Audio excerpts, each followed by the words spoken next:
ಅಭಿನಂದನೆ. ಮಾಸ್ಟರ್ಸ್, ಇಷ್ಟು ದಿನಗಳಿಂದ ನಾವು ಧ್ಯಾನ ಮಾಡ್ತಾ ಬರ್ತಾ ಇದ್ದೀವಿ. ಎಲ್ಲಾದ್ರೂ ಒಳಗೆ ನಾನಿನ್ನೂ ಅನ್ಕೊಂಡ ಮಟ್ಟಿಗೆ ನಾನು ಆ ಸ್ಥಿತಿಯನ್ನ ತಲುಪೋದಕ್ಕೆ ಆಗ್ತಾ ಇಲ್ವಲ್ಲ ಅಂತ ಇದ್ರೆ, ಒಂದು ಇದಕ್ಕೆ ಒಂದು ಒಂದು ಬೂಸ್ಟರ್ ರೀತಿ, ಇದಕ್ಕೆ ಹೆಚ್ಚಿನ ಶಕ್ತಿಯನ್ನ ಟಾನಿಕ್ ಕೊಡೋ ರೀತಿ ಒಂದು ಟೆಕ್ನಿಕ್ ಅನ್ನ ಅಳವಡಿಸಿಕೊಳ್ಳಿ. ಏನದು?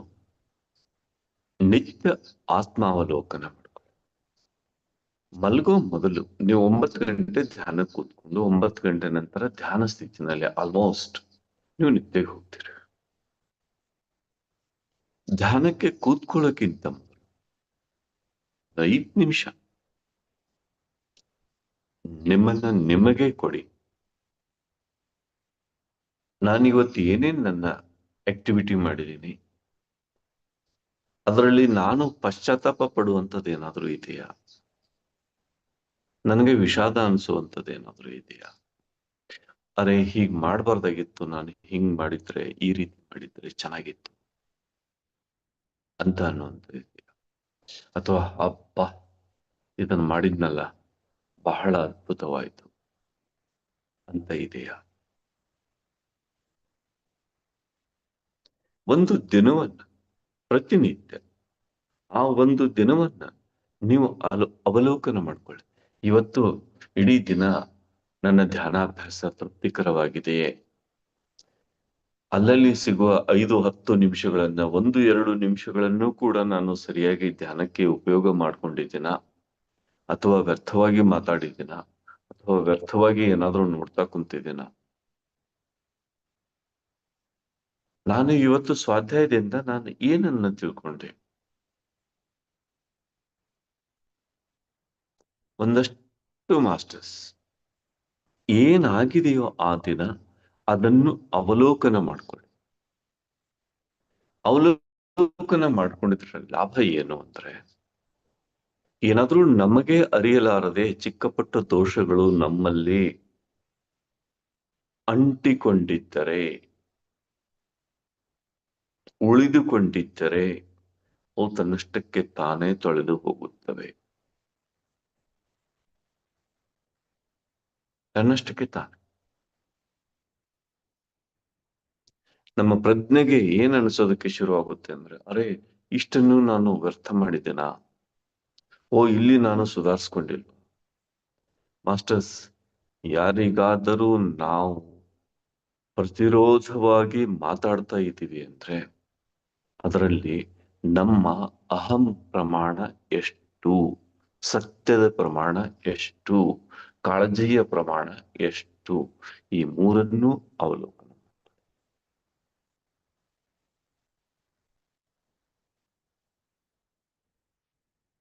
ಯಾರ ಜೊತೆಗೂ ನಾವು ವಾಗ್ವಾದ ಮಾಡೋ ಅಗತ್ಯ ಇಲ್ಲ. ಯಾಕೆ ಅಂದ್ರೆ ನಾವು ಯಾರನ್ನೂ ತಿದ್ದೋದಕ್ಕೆ ಬಂದಿಲ್ಲ, ನಮ್ಮನ್ನ ನಾವು ಸ್ವಯಂ ಪರಿಷ್ಕರಣೆ ಮಾಡ್ಕೊಳ್ಳೋದಕ್ಕೆ ಬಂದಿದ್ದೀವಿ.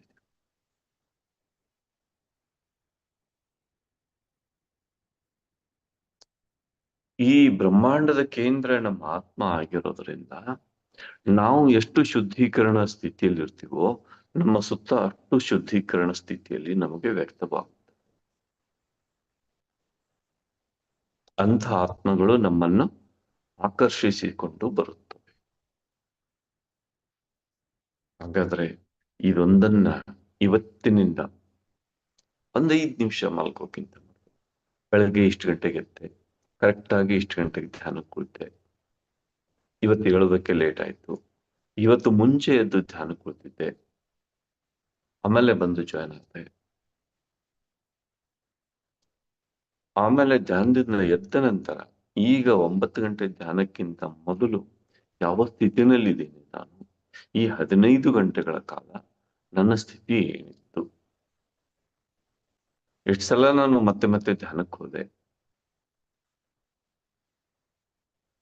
ಚಿಕ್ಕ ಪುಟ್ಟ ಸಣ್ಣ ಸಣ್ಣ, ಅತಿ ಸಣ್ಣ ಆ ಸಮಯದ ಅವಕಾಶವನ್ನು ಕೂಡ ನಾನು ಹೇಗೆ ನನ್ನ ಶ್ವಾಸದೊಂದಿಗೆ ಒಂದಾದೆ?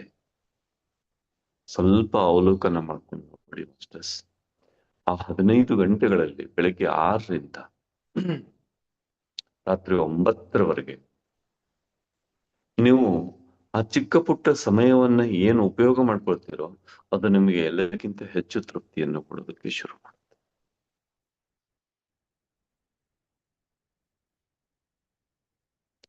ಎಲ್ಲಿ ಒಂದು ಕ್ಷಣವನ್ನ ನಿಮಗೆ ಸಮಯವನ್ನ ವ್ಯರ್ಥವಾಗಿ ಕಳೆಯೋದಕ್ಕೆ ಅದು ಅವಕಾಶ ಕೊಡೋದಿಲ್ಲ.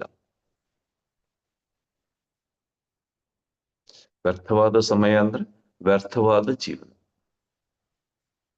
ಸಾಧನೆಯ ಸಮಯ ಅಂದ್ರೆ ಸಾಧನೆಯ ಜೀವನ. ಸಾರ್ಥಕ ಸಮಯ ಅಂದ್ರೆ ಸಾರ್ಥಕ ಜೀವನ. ಸೇಮ್. ವ್ಯರ್ಥವಾದ ಮಾತುಗಳಂದ್ರೆ ವ್ಯರ್ಥವಾದ ವ್ಯಕ್ತಿತ್ವ. ಸಾಧನಾಪರ ಮಾತುಗಳಂದ್ರೆ ಸಾಧನಾಪರ ವ್ಯಕ್ತಿತ್ವ. ಸಾರ್ಥಕ ಮಾತುಗಳಂದ್ರೆ ಸಾರ್ಥಕ ವ್ಯಕ್ತಿತ್ವ. ಎಷ್ಟು ಸರಳವಾಗಿದೆ ಮಾಸ್ಟರ್ಸ್ ಆಧ್ಯಾತ್ಮಿಕತೆ, ಎಷ್ಟು ಸರಳವಾಗಿದೆ.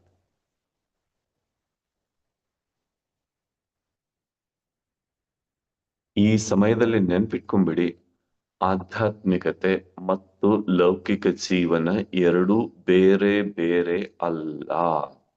ಅದಕ್ಕೆ ನಮ್ಗೆ ಮಧ್ಯಮ ಮಾರ್ಗ ಕಲಿಸಿದ್ದಾರೆ. ಇದು ಎರಡನ್ನೂ ಬ್ಯಾಲೆನ್ಸ್ ಮಾಡ್ಕೊಂಡು ಹೋಗುವಂತ ಸ್ಥಿತಿ ಅಂದ್ರೆ ಇದು ಕೂಡ ಆಧ್ಯಾತ್ಮಿಕ ಜೀವನವೇ. ಶರೀರ ಅಂದ್ರೆ ಏನು ಮಾಸ್ಟರ್ಸ್? ಶರೀರ ಅಂದ್ರೆ ಏನು? ಶರೀರ ಅಂದ್ರೆ ಆತ್ಮನ ಸ್ಥಿತಿಯ ಅಭಿವ್ಯಕ್ತಿ.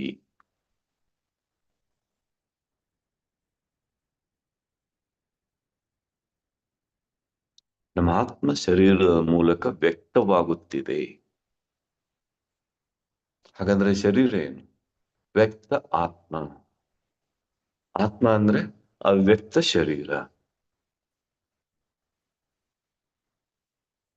ಈಗ ಹೇಳಿ, ಆಧ್ಯಾತ್ಮಿಕ ಜೀವನಕ್ಕೂ ಲೌಕಿಕ ಜೀವನಕ್ಕೂ ಏನಾದ್ರೂ ವ್ಯತ್ಯಾಸ ಇದೆಯಾ? ಏನೂ ವ್ಯತ್ಯಾಸ ಇಲ್ಲ. ಸ್ಟ್ರೆಸ್. ನಾವು ಮಲಗೋ ಮುಂಚೆ 5 ನಿಮಿಷ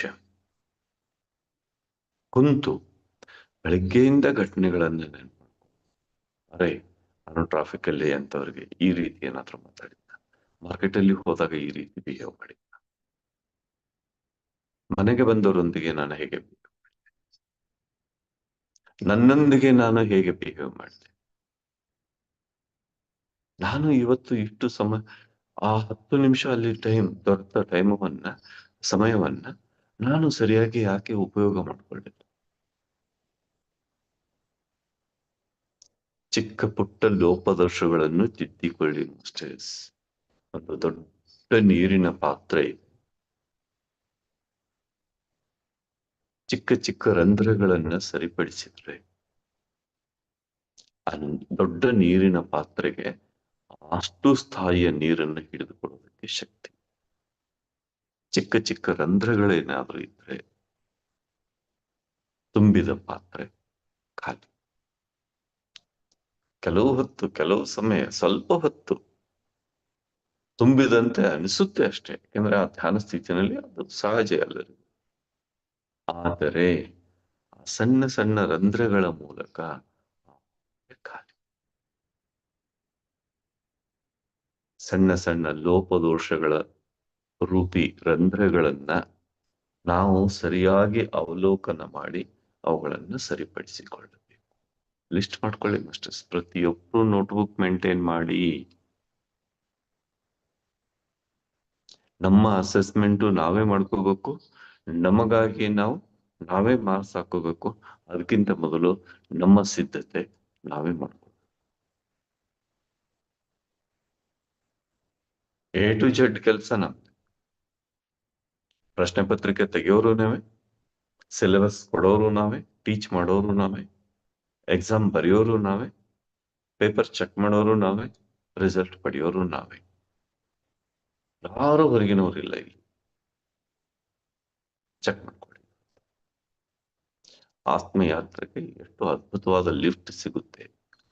ಅನ್ನೋದನ್ನ ನೋಡ್ಕೊಳ್ಳಿ.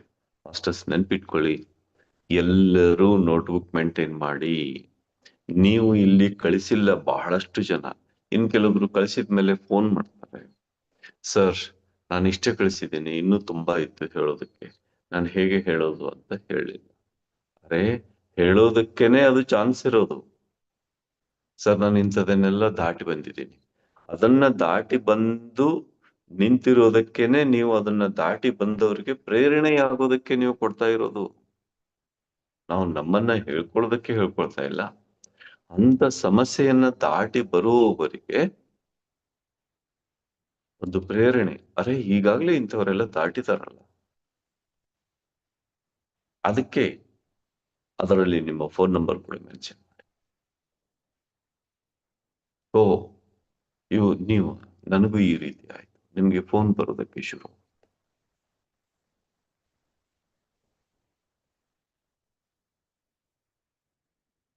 ತಪ್ಪದೇ ಎಲ್ಲರೂ ಬರೆಯಿರಿ.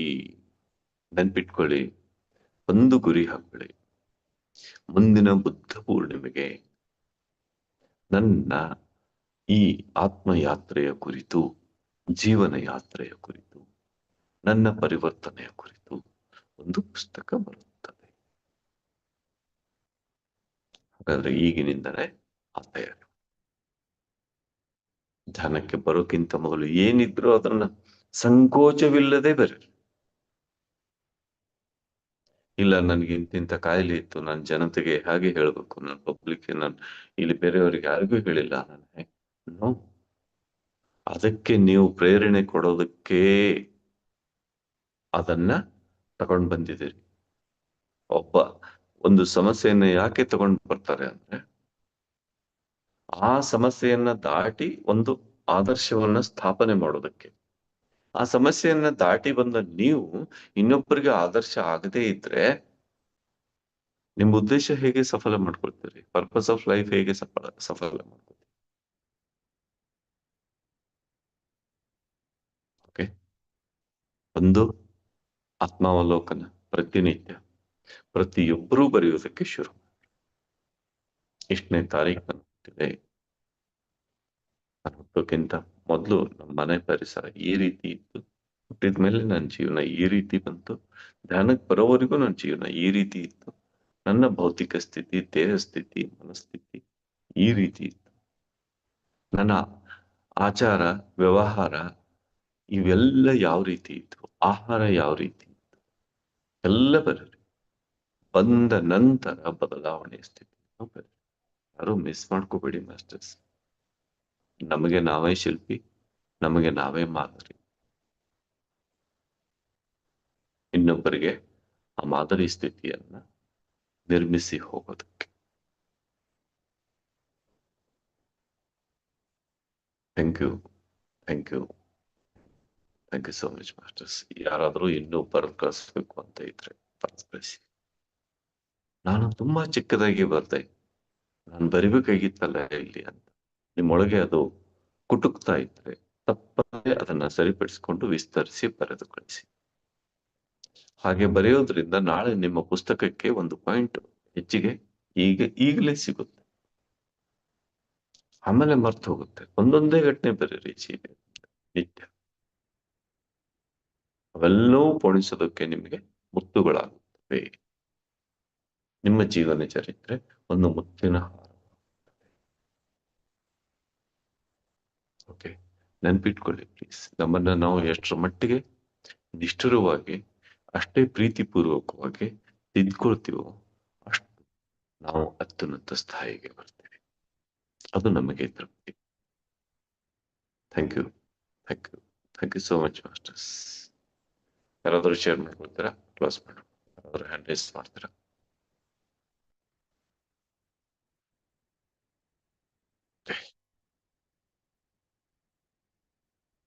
Thank you masters. ಪ್ರಜ್ಞಾ.